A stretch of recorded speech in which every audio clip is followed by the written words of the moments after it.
प्रिय छात्रों, आपका RRKK स्टडी सेंटर पर स्वागत है।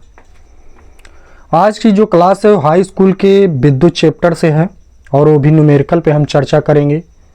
समांतर क्रम, श्रेणी क्रम के बहुत सारे इंपॉर्टेंट क्वेश्चन जो हैं वो एग्ज़ाम में बार बार पूछे जाते हैं, उन्हीं को हम लेकर के आए हैं।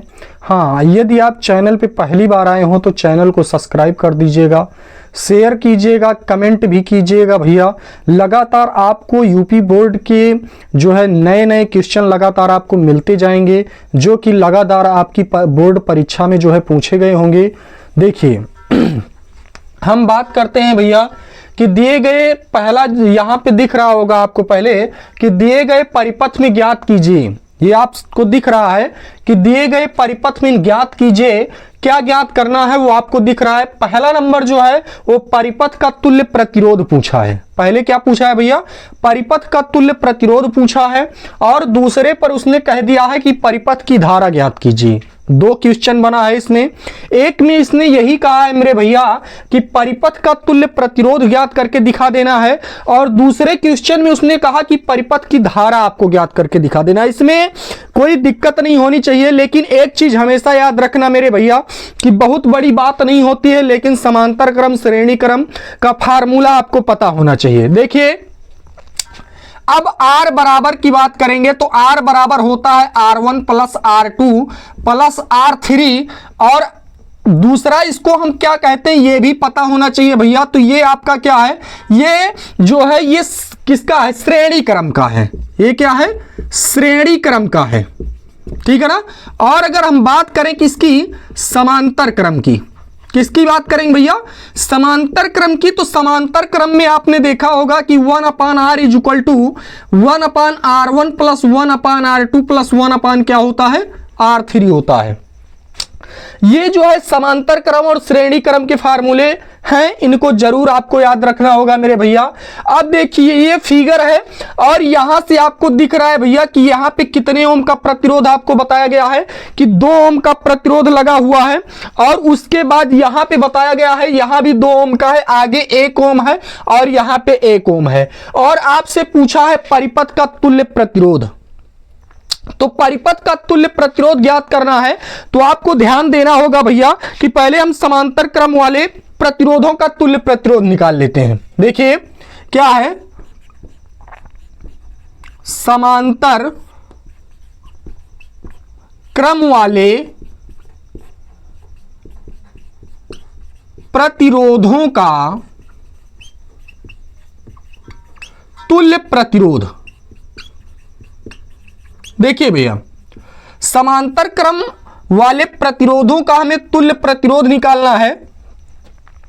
तो एक काम कर लीजिए मेरे भैया कि आपको दिख रहा होगा कि समांतर क्रम में मैंने बताया है सीरीज का मतलब क्या होगा कि इस तरीके से जा रहा है। यहां शुरुआत हुई रेजिस्टेंस की, आगे भी ऐसे बढ़ता गया, फिर ऐसे लगातार ऐसे बढ़ता जा रहा है, ऐसे चला गया। लेकिन एक चीज याद रखना भैया, जब नीचे यानी नीचे और ऊपर की बात करेगा, जैसे ये आया, यहां से ये आया, फिर आगे आए तो यहां से ये आया, फिर आगे आए, अगर इस सिचुएशन में आपको दिखता है तो ये समांतर क्रम हो जाएगा, ठीक है ना। और अगर इस सिचुएशन में आपको दिखता है तो मेरे भैया कौन सा क्रम होगा? श्रेणी क्रम होगा। अगर ये कंडीशन दिखती है भैया तो परेशान नहीं होना है, सिर्फ आपको फार्मूले पता होने चाहिए और फार्मूले पर पुट करना है। देखो 2 ओम आपको दिख रहा है भैया, कौन सा क्रम दिख रहा है? समांतर क्रम है। इस फॉर्म में आपको ऊपर नीचे दिख रहा होगा। तो देखो करेंगे क्या भैया, 1/r इज इक्वल टू, इसको मान लीजिए R1 है और इसको मान लीजिए क्या है? R2 है। क्वेश्चन पहली बात क्या किया है कि परिपथ का हमें तुल्य प्रतिरोध निकालना है। तो कैसे निकलेगा? देखो 1/r इज इक्वल टू क्या हो जाएगा? 1/, ध्यान देना भैया, 1/r1 प्लस 1 क्या लिखेंगे? R2। तो 1/r is equal to 1/r1, ये 2 ओम हो जाएगा, प्लस यहां भी क्या होगा? 2 ओम। तो 1/r is equal to 1 plus 1 अपान में कितना होगा? 2। तो 1/r इज इक्वल टू क्या हो जाएगा? 2/2 हो गया ना भैया। अब इसको हम पलट देंगे तो क्या हो सकता है? ध्यान दीजिए, इसको पलट देंगे तो r इज इक्वल टू 2/2 लिख सकते हैं। 2 से 2 कैंसिल 1, यानी r बराबर कितना आया भैया? 1 ओम आया। R बराबर क्या आया भैया, 1 ओम आया। कौन से भैया, समांतर क्रम वाले प्रतिरोधों का जो तुल्य प्रतिरोध है वो कितना मिल गया आपको, 1 ओम मिल गया। अगर ये 1 ओम मिला है तो परेशान नहीं होना है। अब आपको एक काम और कर लेना है, इसी के साथ एक काम और करेंगे। तो क्या करेंगे भैया, जैसे आपको समांतर क्रम वाले प्रतिरोधों का सिर्फ तुल्य प्रतिरोध मिला है, तो हमें परिपथ का तुल्य प्रतिरोध निकालना है। किसका निकालना है भैया, परिपथ का तुल्य प्रतिरोध आपसे पूछा है, तो ध्यान दीजिएगा। परिपथ का तुल्य प्रतिरोध, क्वेश्चन यही पूछा है, परिपथ का तुल्य प्रतिरोध। अब अगर ये पूछ लिया है तो ध्यान देना भैया, परिपथ का तुल्य प्रतिरोध यानी कुल प्रतिरोध, तो यहां पे हम मान लेते हैं कि R डैश बराबर, किसके बराबर, R डैश बराबर क्या हो सकता है भैया, R डैश बराबर ये हो जाएगा, देखो ये R1 मैंने मान लिया, इसको मान लिया R2, तो ये हो गया आपका R3 और इसको मैंने मान लिया क्या, R4, ठीक है ना। अब यहां पे क्या करेंगे भैया, यहां पे एक काम कर लीजिए, क्योंकि आपसे तुल्य प्रतिरोध पूछा है, तो अगर यहां पे देखेंगे भैया, तो ये जो इसको अगर मैंने सॉल्व किया है, तो ये समझ लीजिए कि एक रेजिस्टेंस बीच में भी जुड़ा है। क्या है, एक रेजिस्टेंस, इसको समझ लीजिए कि बीच में जुड़ा है। तो यहां से जब चल के आ रहे हैं, तीन को मिलाए तो कितना आया भैया, 1 आया। तो मान लीजिए यहां पे हम आपको दिखा दे रहे हैं कि यहां पे कितने ओम का मिल गया आपको, 1 ओम। तो एक ये हो गया, दूसरा ये हो गया, तीसरा ये हो गया। तो आपको करना क्या है कि R लिख लेना, ये R बराबर प्लस R3 और प्लस क्या लिख लेंगे, R4। तो R डैश बराबर क्या हो जाएगा, 1 + 1 + 1, यानी R डैश बराबर कितना है भैया, 3 ओम आ गया। कितना आया, R डैश बराबर आपको कितना मिल गया मेरे भैया, 3 ओम मिल गया। क्या आपका मिला, परिपथ का तुल्य प्रतिरोध। यानी पहला क्वेश्चन आपका बन गया और सॉल्व भी हो गया मेरे भैया।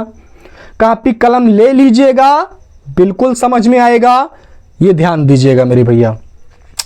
अब यहां पे ये हो गया मेरे भैया और पहला क्वेश्चन इसी के अकॉर्डिंग। अब आगे चलते हैं, आगे क्या कह रहा है कि परिपथ की धारा आपको फाइंड करनी है। परिपथ की क्या करनी है, धारा फाइंड करनी है। तो आपको एक फार्मूला पढ़े हो ओम के नियम से, V बराबर क्या होता है, IR होता है। क्या होता है भैया, V बराबर IR होता है। और आपसे पूछा है मेरे भैया, क्या पूछा है, धारा पूछा है ना, I। तो I पूछा है तो V अपान क्या लिखेंगे, R लिख लेंगे। लिख लो भैया। तो I और यहां पे V की वैल्यू कितनी है, V बराबर, यानी आपको V यानी E जो दिया गया है उससे परेशान नहीं होना है। या ये भी लिख सकते थे मेरे भैया कि I बराबर सर हम E अपान R लिख लें, कोई दिक्कत नहीं मेरे भैया, सॉल्व करके दिखा देना, क्योंकि E बराबर आपको दिख रहा है वोल्ट बैटरी। अब यहां पे हम क्या लिखेंगे, ये कितना हो जाएगा, E बराबर, यानी इसको हम 3 वोल्ट, 3 और R की वैल्यू कितनी आई है, R की वैल्यू 3, 3 से 3 क्या हो जाएगा, कैंसिल। यानी I बराबर क्या आया भैया, 1 एम्पियर धारा आपको मिल गई मेरे भैया। और आपका जो क्वेश्चन है वो पूरा सॉल्व हो गया फर्स्ट और सेकंड पार्ट में। देखिए ये आपका पूरा सॉल्व हो गया मेरे भैया। ये क्वेश्चन बहुत इंपॉर्टेंट है, कई बार बोर्ड परीक्षा में आया है। लगातार इसको पढ़ते रहिएगा, RRKK स्टडी सेंटर से जुड़े रहेंगे तो लगातार नए तरीके, नए क्वेश्चन आपको मिलते रहेंगे जो बोर्ड परीक्षा में पूछे जाते हैं। चाहे वो गणित का होगा, चाहे वो विज्ञान का होगा मेरे भैया, चाहे हिंदी संस्कृत का होगा, चाहे अंग्रेजी का होगा। लगातार हम आपके लिए काम करते रहेंगे। आप लगातार RRKK स्टडी सेंटर को देखते रहिए, स्वस्थ रहिए, मस्त रहिए। आगे फिर मिलते हैं अगली क्लास में। धन्यवाद।